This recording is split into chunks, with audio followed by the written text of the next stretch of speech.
O Senhor esteja convosco. Ele está no meio de nós. Proclamação do Evangelho de Jesus Cristo, segundo Lucas. Glória a vós, Senhor.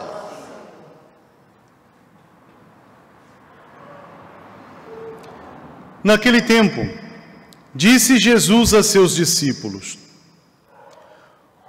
quando virdes Jerusalém cercada de exércitos, ficai sabendo que a sua destruição está próxima. Então, os que estiverem na Judeia devem fugir para as montanhas. Os que estiverem no meio da cidade devem afastar-se. Os que estiverem no campo, não entrem na cidade, pois esses dias são de vingança, para que se cumpra tudo o que dizem as Escrituras. Infelizes das mulheres grávidas e daquelas que estiverem amamentando naqueles dias, pois haverá uma grande calamidade na terra e ira contra este povo. Serão mortos pela espada e levados presos para todas as nações, e Jerusalém será pisada pelos infiéis até que o tempo dos pagãos se complete. Haverá sinais no sol, na lua e nas estrelas. Na terra, as nações ficarão angustiadas com pavor do barulho do mar e das ondas. Os homens vão desmaiar de medo, só em pensar no que vai acontecer ao mundo, porque as forças do céu serão abaladas. Então eles verão o Filho do Homem vindo numa nuvem com grande poder e glória. Quando estas coisas começarem a acontecer, levantai-vos e erguei a cabeça, porque a vossa libertação está próxima. Palavra da salvação. Glória a vós, Senhor. Podemos sentar. Queridos irmãos e irmãs, a liturgia desta noite, ela é um convite a não desanimar. Embora nós temos aqui toda a dinâmica, temos o livro do Apocalipse, que é chamado livro das revelações e não livro do fim do mundo, melhor a gente saber bem assim. E também temos a leitura de Lucas, do Evangelho, que Lucas escreveu para a gente, onde Jesus Cristo fala para a comunidade, e ele fala nesse tom apocalíptico, e a gente às vezes olha para a nossa realidade e quase que gritamos, é o fim. Não, mas o Senhor fala, não, coragem. O Senhor nos dá essa palavra de coragem para não desanimar, para não fugir, mas para enfrentar de cabeça erguida as realidades do tempo. Quando a gente olha para uma dificuldade, se a gente abaixa a cabeça, a gente se inclina diante da dificuldade, ela se torna um monstro na nossa história. Mas quando a gente ergue a cabeça e diz, eu vou vencer, a gente vai lutar com todas as nossas forças. Vai ter momentos que a gente vai dizer assim, não, vou entregar os pontos. Parece que vem uma voz lá do fundo da alma e diz, não, coragem, eu estou aqui. É o Senhor. O Senhor permanece conosco, mesmo se as realidades do tempo se tornam assim de uma maneira muito difícil de administrar. Mesmo se as consequências nos chamam a desanimar. O Senhor fala, não desanime. Tenha fé em Deus. Tenha fé em mim também. Já dizia o Senhor. Para um homem dentro de Israel, tenha fé em Deus, tenha fé em mim também. Serão bem-aventurados, benditos, abençoados, aqueles que forem convidados. O texto aqui do Salmo pega um texto bíblico, o refrão do Salmo, um texto bíblico de Apocalipse. Serão convidados para a ceia nupcial das bodas do Cordeiro. Então nós somos convidados porque acreditamos em Deus, confiamos que mesmo nas realidades difíceis, o Senhor não se afasta de nós. O Senhor permanece conosco. Somos nós que muitas das vezes nos cansamos e nos afastamos de Deus, mas parece que a gente se afasta de Deus e abraça o problema. E o Senhor fala, não, olha aqui, Jerusalém vai ser pisoteada. Aqui ele faz, lógico, vamos dizer assim, uma profecia do que vai acontecer em Israel, em Jerusalém, no ano 70, depois da ressurreição de nosso Senhor. Jerusalém vai ser destruída e depois não vai sobrar mais nada. O Império Romano entra na cidade, toma a cidade, e o que sobra da cidade é o Muro das Lamentações, e ali fica. A cidade é toda destruída. Mas veja que interessante. A cidade de pedra é destruída por homens. Nós não somos destruídos porque temos Deus. Essa é a parte importante. O homem que vive no Senhor, o homem alicerçado em Deus, pode sofrer todas as provações, mas não é destruído porque o Senhor está com ele. Aí alguém pode dizer assim: Padre, então me dá uma prova, diz que isso acontece, que o Senhor está conosco e a gente não é destruído. Pega o livro de Jó e lê. Olha que maravilha, né? O Senhor permanece com Jó. O Senhor permaneceu com Noé e a sua casa. O Senhor permanece conosco. O Senhor permanece conosco. Então, se a gente olhar para a nossa vida, parece que tudo pode ser ações de dificuldades. Tenha Deus em primeiro lugar, a alegria vai dominar e você vai conseguir viver bem, mesmo diante de realidades difíceis. Veja quantos irmãos nossos, nesse mundo de meu Deus, passaram, irmãos mais velhos, passaram por dificuldades, passaram por provações, guerras e dominações, estão aí, contando, pessoas que não viveram essas realidades por livros de história, mas viveram no dia a dia, passo a passo. Lembro de Chiara Lubich. Chiara Lubich, ela começou o movimento dos focolares dentro da guerra. Começou a nascer o movimento dos focolares dentro de um porão, onde elas fizeram um pacto de amor, em ler a palavra de Deus e dizer que aquele versículo seria uma palavra de vida. E qual foi a palavra que elas tiveram em mãos?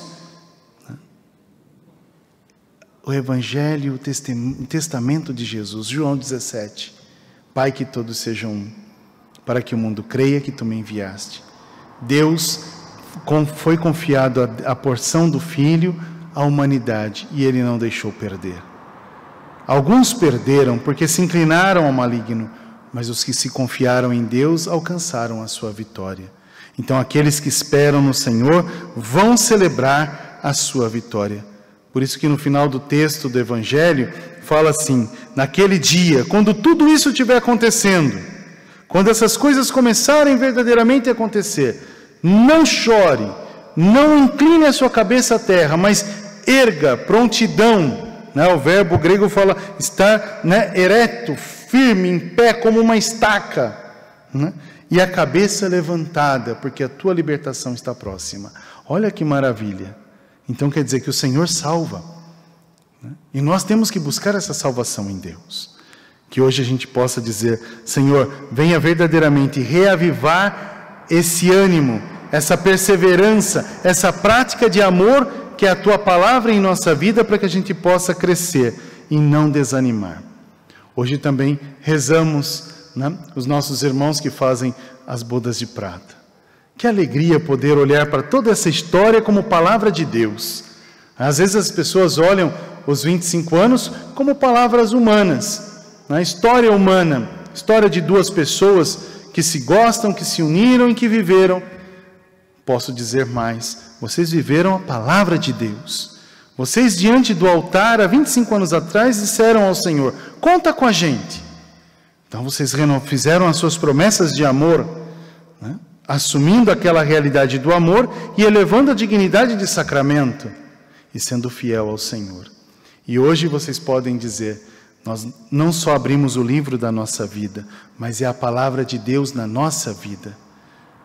O Senhor nos acompanha, o Senhor caminha conosco, o Senhor é a nossa fortaleza. Houve dia, noite, luz e escuridão, houve provações, como no Salmo 23, se eu passo por vales tenebrosos, nenhum mal há de me acontecer, porque o Senhor estará comigo. Vocês também passaram por realidades desafiadoras, mas o Senhor permaneceu com vocês. O Senhor permanece com vocês e dá a vocês agora a alegria de poder renovar essa essência do amor, essa certeza do amor, que não é forte porque vive provações, mas é forte porque tem Deus em meio. É forte porque Deus amou primeiro. Essa é a parte importante. Queridos irmãos, tenho essa plena certeza de que hoje é mais festa no céu do que na terra, porque Deus faz os seus anjos rejubilarem de alegria pelas núpcias, por essas bodas que na terra vocês completam em Deus. 25 anos de caminhada, 25 anos de felicidade no Senhor. Provações a gente deixa de lado um pouquinho, né? Tristeza a gente deixa de lado, porque isso aqui não faz, né? Faz parte da história, mas graças a Deus passou, né? Mas o que permanece é o amor. Não é assim? Né? O amor jamais acabará. Né? Mesmo se tem grandes castelos, mas mesmo se ficar num pau a pique, o amor sempre será pleno. Não é verdade? Aquilo que a gente sempre reza, né? O amor jamais acabará. Então renovem esse amor no Senhor. Que Deus os conceda essa alegria, essa renovação espiritual, e que no vosso matrimônio sejam santificados hoje os matrimônios dos nossos irmãos que estão na igreja, que também estão em casa, participando da nossa missa, né? Da missa do Cristo, a nossa missa, do vosso matrimônio. Olha que maravilha, quantas famílias hoje são abençoadas pelo matrimônio de vocês, que vocês nem conhecem, estão aqui diante dessa câmera, né, olhando, rezando, que estão aqui. Quantas famílias são restauradas quando um casal renova as suas núpcias, as suas bodas. Quantas famílias são restauradas. Hoje é dia de graça, né? Quando a gente renova 25 anos de vida matrimonial, eu costumo dizer que é quase como dizer assim, quase como uma beatificação na igreja. É dia da graça, né? É dia da gente pedir graças aos céus, porque Deus se alegra com o casal que vive o amor, que permanece no amor. Que Deus os abençoe, né? Que Deus vos conceda sempre a alegria da vida. Amém. Amém. Que a gente também possa rezar hoje pela irmã do diácono Nivaldo, pela sua família, pelos seus filhos, né, pelo nosso diácono, sua esposa, sua casa, que eles possam ser fortalecidos, seus irmãos, que eles possam ser fortalecidos no Senhor. Maria não morre, entra na vida, descansa em Deus, né? Ela que buscava na terra a cura para as suas enfermidades, e Deus deu a maior de todas as curas, a vida eterna. A cura de Maria não era para esse tempo, era para a eternidade, e ela prontamente foi ao Senhor glorificar a Deus, a graça da cura para a eternidade, né? Hoje disse no velório, né, lá da família de Nivaldo, do diácono, e digo aqui também, né, se ela pudesse dizer, e ela não pode, porque está na glória do céu e não precisa descer à terra para falar nada para a gente, basta a gente conversar no coração, com certeza ela diria as mesmas palavras de Santa Teresinha: não se preocupem comigo, hoje eu estou feliz, eu entro na vida. Que Maria descanse em paz, que seus 74 anos de vida terrena seja motivo de glória para toda a eternidade, porque foi na terra uma mulher de fé, para viver a plenitude da fé, agora face a face com Deus. Que ela descanse em paz e que Deus fortaleça os seus familiares. Amém. Amém. Querido